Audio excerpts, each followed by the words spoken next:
August 1945. Somewhere in the California desert, behind barbed wire that glitters in the late afternoon sun, a man sits alone at a wooden table. His name is Corporal Hayashi Kenji. 23 years old. Imperial Japanese Army. Captured on Saipan 14 months ago. Before him, a metal tray. On it, something he has never seen in his life. A hamburger. Thick, brown, still warm. The smell of charred beef and melted cheese rises into his face. Beside it, a glass bottle, curved, ice-cold, beating with condensation. Red and white label. Coca-Cola. He does not move. His hands rest on his knees beneath the table. They are shaking. Around him, other prisoners eat in silence. Some quickly.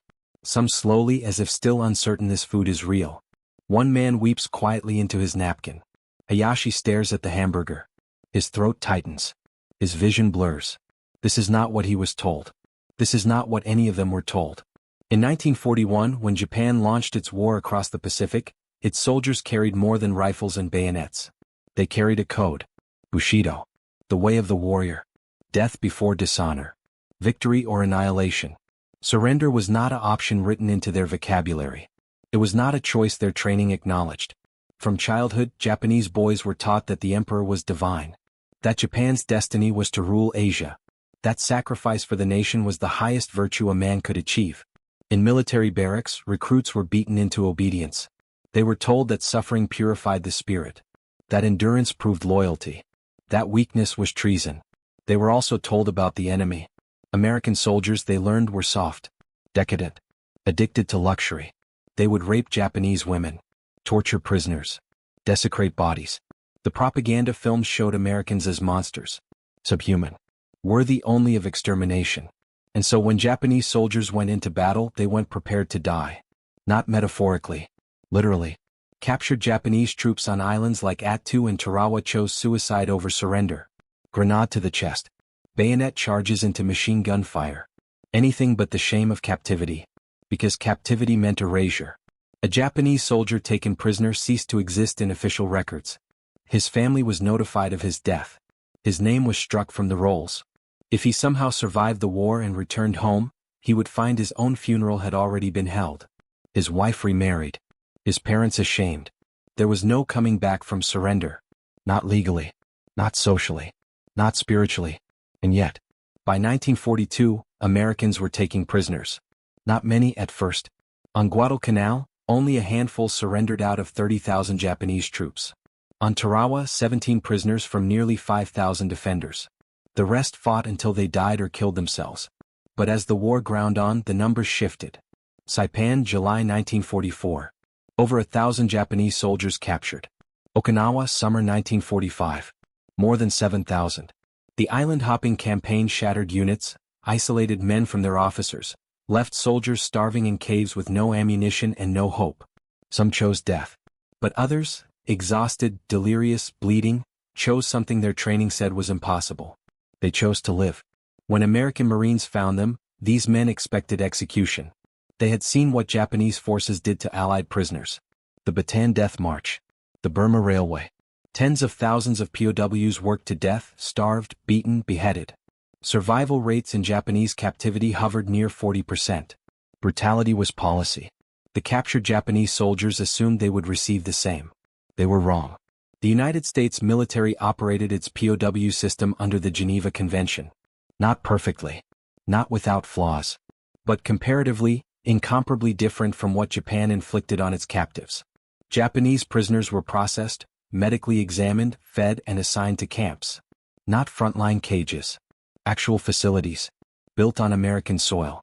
Camps sprang up across the Southwest. Arizona. New Mexico.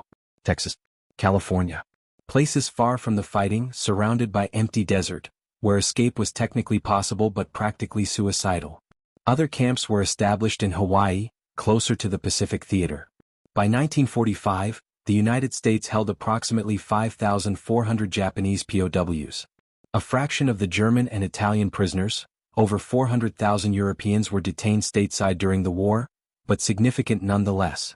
Inside these camps, prisoners found something incomprehensible. Barracks with real beds. Latrines with plumbing. Medical staff who treated wounds without contempt. Guards who did not beat them for sport. Male privileges. recreation areas, libraries, and food. Not the rice and seaweed rations Japanese soldiers survived on during the war's final years. Not the famine diet that left troops on Pacific Islands eating roots, bark, and in desperate cases the flesh of the dead. American military rations. Meat, bread, vegetables, milk, desserts. The U.S. War Department made a calculated decision. Treat Japanese POWs well. Feed them better than Japanese civilians were eating. Show them movies. Teach them English. Introduce them to baseball, jazz, democracy. This was psychological warfare of a different kind. If Japanese soldiers returned home after the war and spoke of humane treatment, it would undermine the imperial narrative. If they remembered American abundance while Japan rebuilt from ashes, it would plant seeds of doubt. If they experienced kindness from the enemy they were taught to hate, it might fracture the mythology that sustained Japanese militarism. The Red Cross monitored the camps. Inspectors noted violations, occasional overcrowding, labor disputes, but overall found conditions compliant with international law. Contrast this with Japanese camps, where Red Cross access was denied or restricted, and where documented atrocities filled post-war tribunals. American guards at POW camps were instructed to maintain discipline without cruelty. Some guards were veterans of the Pacific, men who had seen friends die at Japanese hands. The potential for revenge was real. Yet official policy suppressed it. Not out of pure altruism, strategic thinking played a role, but it held. Prisoners were assigned work details. Farming, construction, labor considered appropriate under Geneva rules. They were paid in scrip, usable at camp canteens where they could buy toiletries, cigarettes, candy, chocolate bars, chewing gum. Items Japanese soldiers had not seen in years. Items Japanese civilians would not see until occupation ended. Inside the camps, a careful choreography unfolded. Morning roll calls, work assignments, meals in mess halls where the portions did not shrink as the weeks passed. Evening recreation, volleyball, go-card games. Educational programs began in 1944. American officials screened prisoners, identifying those receptive to re-education. Classes covered American history, democratic principles, constitutional government. Films showed U.S. industrial capacity, factories, farms, cities untouched by bombs. The message was clear: Japan could not win this war. Japan never had a chance. For prisoners who had spent years being told that Japanese spirit would overcome American material weakness, the cognitive dissonance was crushing. But nothing broke them quite like the food. Not the lectures. Not the films. Not the books or the baseball games. The hamburgers. The Coca-Cola. The ice cream served on Sunday afternoons. These were not rations. This was abundance. Casual, effortless, endless abundance. The kind of wealth that Japan's entire empire, stretched across Asia, could not provide its own soldiers. And when Japanese POWs bit into that charred beef, tasted that cold fizzing sweetness, felt their hunger, deep, primal, years-long hunger, finally satisfied, something inside them cracked. Not all at once. Not loudly. But irreversibly. They were supposed to be dead. Every Japanese soldier captured in the Pacific carried that knowledge. The emperor's instructions to soldiers and sailors, distributed to every recruit, stated it plainly: do not suffer the disgrace of being taken alive. Surrender was not failure. It was apostasy. When American troops found Corporal Hayashi in a collapsed bunker on Saipan, half buried under rubble, bleeding from shrapnel wounds, he assumed they would shoot him immediately. He closed his eyes and waited for the bullet. Instead, a medic bandaged his wounds. He was carried to an aid station. Given water, plasma, morphine for the pain. He could not process it. The confusion was not unique. Across dozens of interviews conducted after the war, Japanese POWs described the same paralyzing dissonance. They had been taught that Americans were barbaric. That capture meant torture, mutilation, death. The propaganda was explicit. Films showed American soldiers bayoneting Japanese wounded, burning prisoners alive. None of it was happening. In the camps, prisoners received medical treatment indistinguishable from what American wounded received. Surgeries, antibiotics, dental care. Men who had fought with infected wounds for weeks, who expected to die from gangrene or dysentery, found themselves recovering in clean hospital wards. The ideological framework could not hold. If the Americans were monsters, why were they saving Japanese lives? If Japan's cause was righteous, why had the emperor allowed his soldiers to be abandoned on islands with no supply lines, no food, no hope? If Bushido meant honor, what honor was there in starving to death in a cave? These questions had no safe answers. To ask them was to doubt the entire structure of meaning that had governed their lives. Some prisoners retreated into silence, spoke to no one, ate mechanically, slept, worked, existed in a numb void. Others became hostile, clinging to ideology with desperate fervor, refusing to cooperate, attempting escapes they knew were suicidal.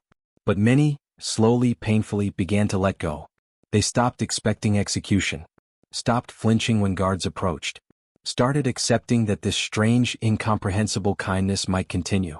And that realization was almost worse than death, because if they were not going to die, they had to live. And living meant confronting everything they had been taught was a lie. The first hamburger was an assault. Not in violence, in presence, in sheer overwhelming physicality. Beef was not absent from Japanese military rations. It appeared occasionally in thin soups or canned stews. But this was different. This was a slab of ground meat, thick as a fist, charred black on the outside, pink and steaming inside, fat dripping onto the plate. The smell alone was disorienting. Rich, heavy, almost aggressive in its intensity. One prisoner, interviewed decades later, described picking up the hamburger with trembling hands. The bun was soft, the meat hot. He bit down and the flavors exploded across his tongue: salt, smoke, grease, something sweet in the sauce. He chewed slowly. His eyes watered. It was not emotion. Not yet. It was the body responding to nutrition it had been denied for years. Japanese soldiers in the Pacific survived on rice balls, pickled vegetables, dried fish. When supply lines collapsed, and they collapsed everywhere by 1944, rations shrank to handfuls of moldy rice and whatever could be scavenged. Malnutrition was universal. Many prisoners arrived at camps weighing less than 90 pounds. The American diet was calibrated to rebuild them. 3 meals a day. Portions measured to provide 3,000 calories or more. Protein, carbohydrates, fats, vitamins and fresh fruit and vegetables. Milk, which most Japanese adults had never consumed. And Coca-Cola. The soda arrived in camp canteens in late 1944. Prisoners could purchase it with scrip earned from work details. The first sip was a revelation. Sweetness beyond anything in their experience. Carbonation, a sensation many had never felt. The cold burning down the throat. Some prisoners drank it too fast and vomited.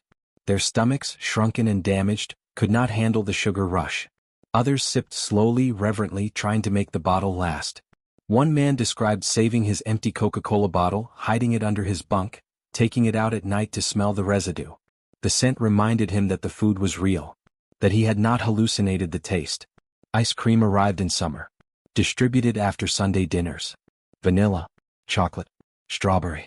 Grown men wept, not from gratitude, from the sheer cognitive violence of it. Ice cream. While Japan burned. While Japanese civilians ate sawdust bread and acorns. While the homeland starved under American firebombing. The prisoners were eating better than the emperor himself. And they knew it. The kindness was not accidental. American military intelligence understood exactly what it was doing. Every hamburger was a weapon. Every Coca-Cola a calculated strike. Documents from the War Department's POW division reveal the strategy explicitly.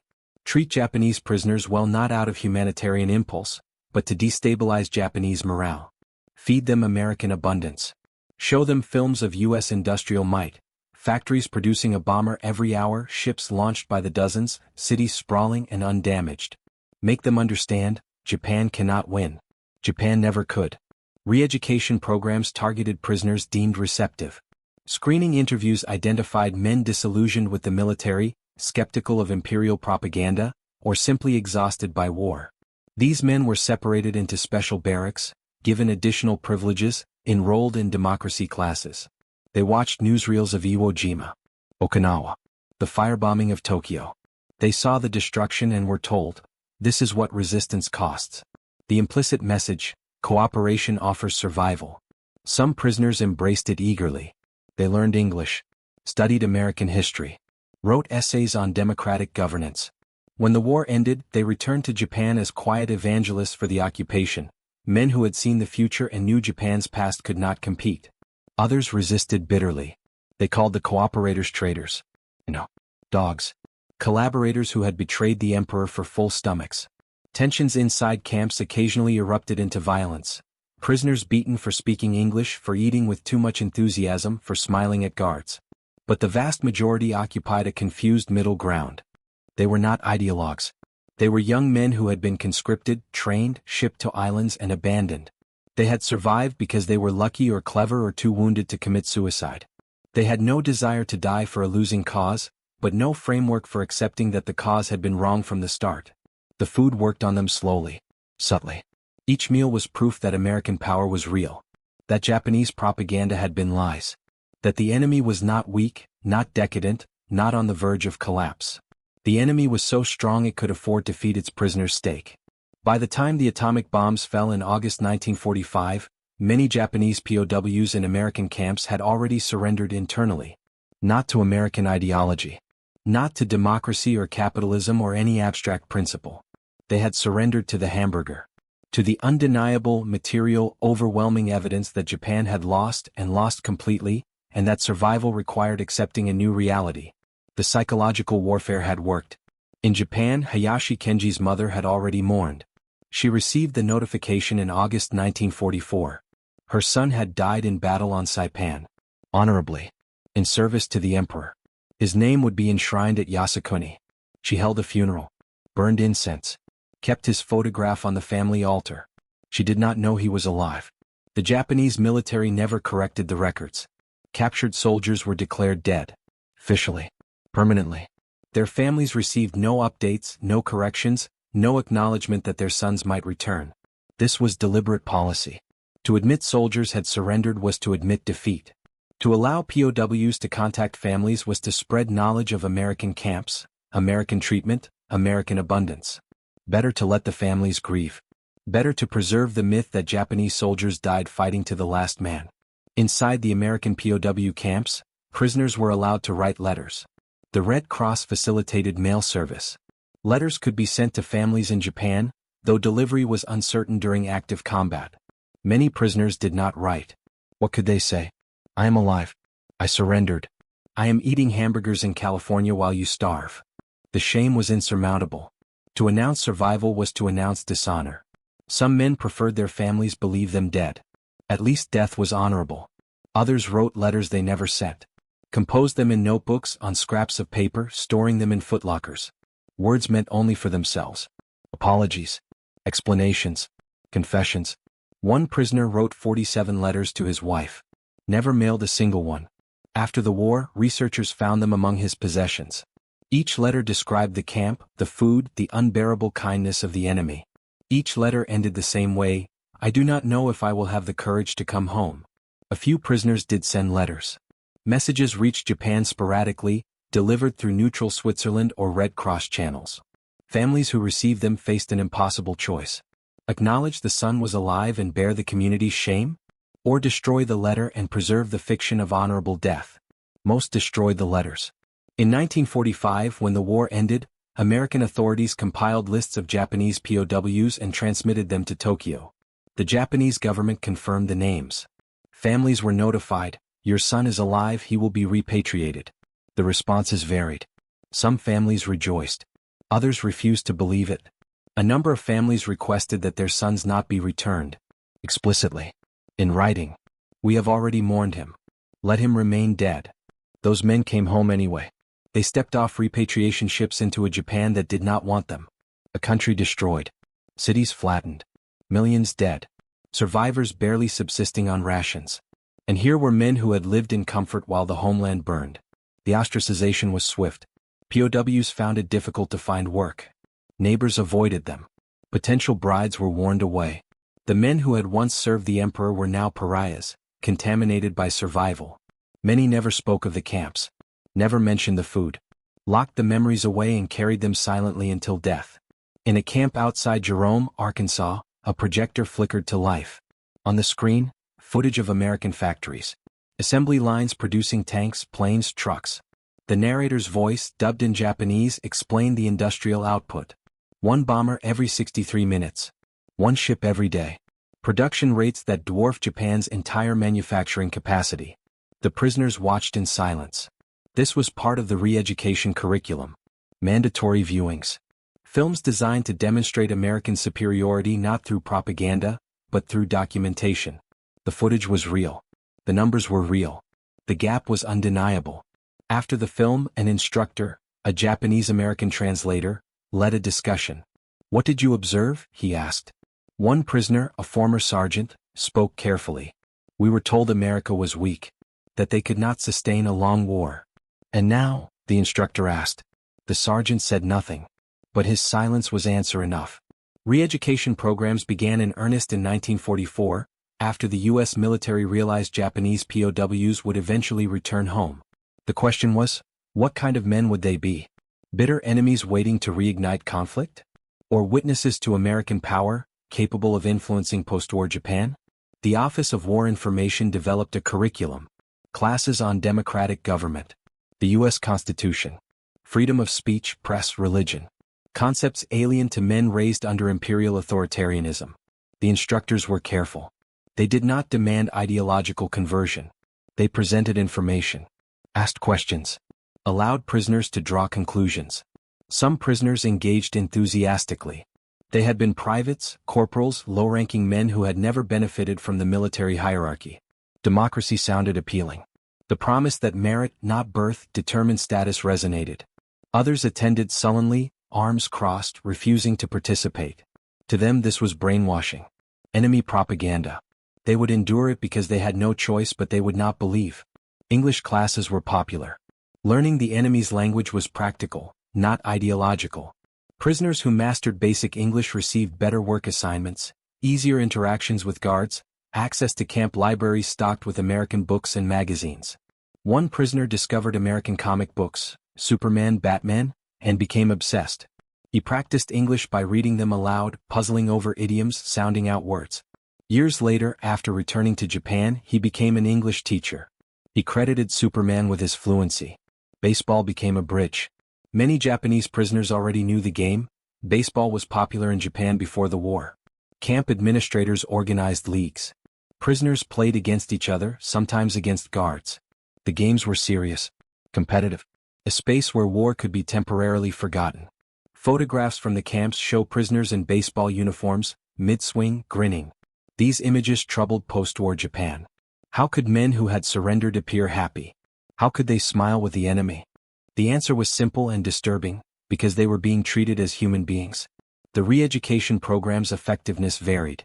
Some prisoners left the camps convinced that democracy was superior, that Japan's militarism had been a disaster. Others remained loyal to the emperor, dismissing everything they had learned as enemy lies. But everyone left with the memory of abundance.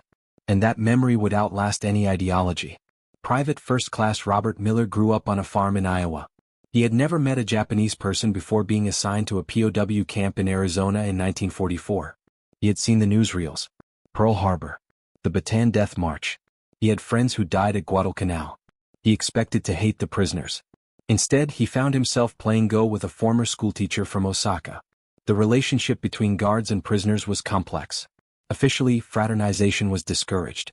Guards were instructed to maintain professional distance, enforce rules without cruelty, and report any security concerns.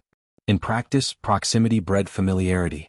Guards and prisoners worked side by side on labor details. They shared cigarettes during breaks. Guards learned basic Japanese phrases. Prisoners learned English slang. Human connection, suppressed but not eliminated, seeped through the barbed wire. Some guards remained hostile. They had lost brothers, friends, comrades to Japanese forces. They viewed every prisoner as complicit in atrocities. These guards were reassigned when their behavior became problematic. Beatings were rare but not unheard of, and commanders preferred to remove tensions rather than manage them. Other guards were indifferent. They viewed POW duty as boring but safe. Better than combat. They enforced rules, served shifts, collected paychecks, and thought about prisoners as little as possible. But a surprising number of guards became, cautiously, something like friendly. They learned prisoners' names, asked about their families, shared stories, discovered that the enemy was not monolithic. That Japanese soldiers were conscripts, not fanatics. Young men who had been afraid, who had wanted to survive, who missed home. Miller, the Iowa farm boy, befriended a prisoner named Tanaka. Tanaka had been a carpenter before the war. He taught Miller basic woodworking during downtime. They built a small table together, working in silence mostly, gesturing when language failed. When the war ended, Miller was reassigned. He and Tanaka never saw each other again. Miller kept the table for the rest of his life. These moments of connection were not universal. But they were not rare either. Across dozens of camps, small acts of humanity accumulated. A guard sharing chocolate. A prisoner repairing a guard's radio. Conversations about baseball, weather, food. The prisoners noticed the contradictions. American guards were individuals. Some kind. Some cruel. Most somewhere in between. This was incompatible with the propaganda that painted all Americans as barbaric devils. The cognitive dissonance worked both ways. Guards who had been taught that Japanese were inhuman found themselves laughing at jokes, admiring craftsmanship, mourning prisoners who died from illness. War tried to erase these connections. Ideology tried to prevent them. But the camps, in their strange liminal space between combat and peace, allowed them anyway. And when prisoners bit into hamburgers served by guards who called them by name, the line between enemy and human blurred into something neither side had expected. It was a quiet unraveling. A slow dissolving of certainty. A surrender more complete than any battlefield defeat. June 1945. A camp in California. A prisoner named Sato Hiroshi sits in the mess hall. Before him, the same meal he has received every day for 11 months.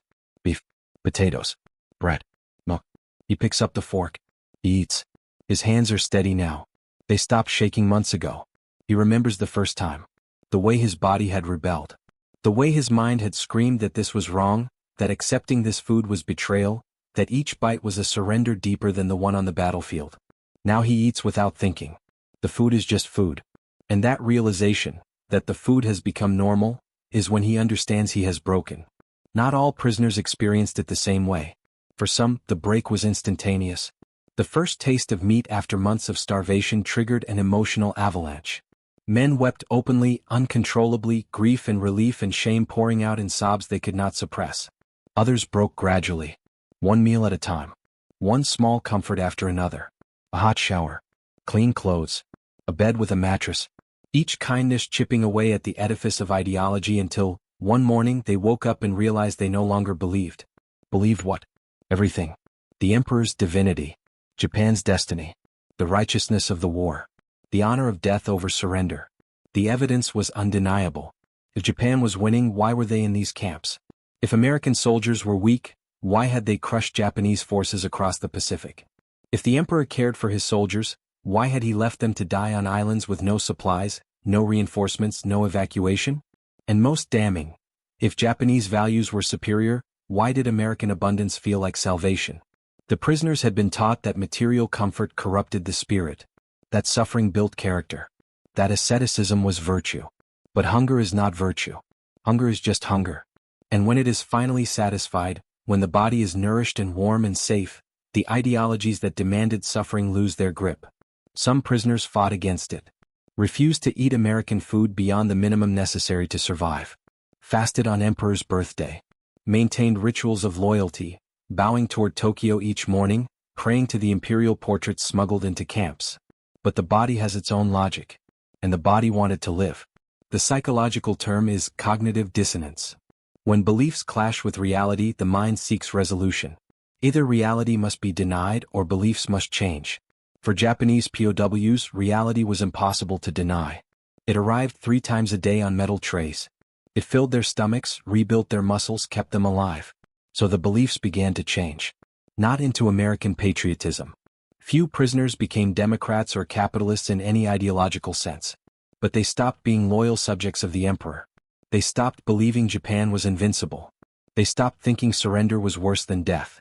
Because if surrender led to survival, and survival led to hamburgers, and hamburgers led to the strength to see another sunrise, then perhaps the code that demanded death was wrong. This realization was unbearable. For men who had built their entire identity on Bushido, on sacrifice, on honor unto death, admitting that survival was preferable meant admitting that their comrades who had died, who had chosen death, who had charged into gunfire or detonated grenades against their own chests, had died for nothing. Some prisoners could not reconcile it. They sank into depression. Stopped eating despite the abundance. Withdrew into silence. A handful committed suicide even in the camps, unable to live with the shame. But most made a different choice. They chose to forget. Not the camps. Not the food. But the ideology. They quietly let go of Bushido. Stopped thinking of themselves as samurai warriors. Started thinking of themselves as men who had survived a terrible war and wanted to go home. It was a kind of death. The death of the soldier they had been. but it allowed them to become something else. Something that could eat a hamburger without weeping. August 6, 1945. News reaches the camps slowly, garbled at first. A special bomb. A city destroyed. Hiroshima. The prisoners do not understand. Guards speak in hushed tones. Rumors circulate. One bomb. An entire city. Impossible. August 9th. Another city. Nagasaki. August 15th. The emperor speaks on the radio. In the camps, Japanese prisoners are gathered. Interpreters translate the broadcast. The emperor's voice is thin, crackling through static. He speaks in formal court language, archaic phrasing that many prisoners struggle to understand. But the meaning is clear. Japan has surrendered. The war is over. The empire has accepted unconditional defeat. The prisoners stand in silence. Some weep. Others stare blankly. A few shout in anger, denial, disbelief. One man collapses to his knees, forehead pressed to the dirt, sobbing. The emperor's voice continues. He speaks of enduring the unendurable, of bearing the unbearable. He does not say Japan was wrong. He does not apologize for the war. He frames surrender as a noble sacrifice to preserve the nation. But the prisoners hear something else. They hear the sound of their world ending. For months they had clung to hope. Hope that Japan would prevail. That American victories were temporary. That the tide would turn. That their survival, their surrender, their shame might somehow be redeemed by ultimate Japanese victory. Now that hope is ashes. Japan has lost. Completely. Utterly. The empire is dissolved. The military disbanded. The homeland occupied by the enemy. Everything they were told was a lie. In the days following the announcement, the camps become chaotic. Some prisoners celebrate, quietly, cautiously, but unmistakably. The war is over. They will go home. They have survived. Others rage. Accusations fly. Who is to blame? The generals? The politicians? The emperor himself? Questions that could never be asked in Imperial Japan are suddenly screamed across barracks yards. Fights break out. Factions form. Those who accepted defeat quickly clash with those who still cling to loyalty. Guards intervene, separating prisoners, restoring order. But the fights are not really about the war. They are about what comes next. Because if the war is over, the prisoners must return to Japan. And Japan is a nation that declared them dead. That held their funerals. That will not forgive their survival. The knowledge settles over the camps like cold fog. They are going home to a place that does not want them. Repatriation begins in October 1945. Ships depart from West Coast ports, San Francisco, Seattle, San Diego, carrying thousands of Japanese POWs across the Pacific. The prisoners board with their possessions. Clothes, photographs, letters they wrote but never sent. Some carry American souvenirs, baseball gloves, comic books, empty Coca-Cola bottles. They have gained weight. Their uniforms no longer fit. They are healthier than when they arrived. Stronger. Better fed. This will be held against them. The voyage takes weeks. The prisoners crowd the decks, watching the American coastline disappear. Some feel relief. Some feel dread. Most feel numb. As the ships approach Japan, the prisoners see the destruction. Coastlines scarred by naval bombardment. Cities reduced to rubble. Tokyo Bay filled with American warships. The rising sun flag no longer flies.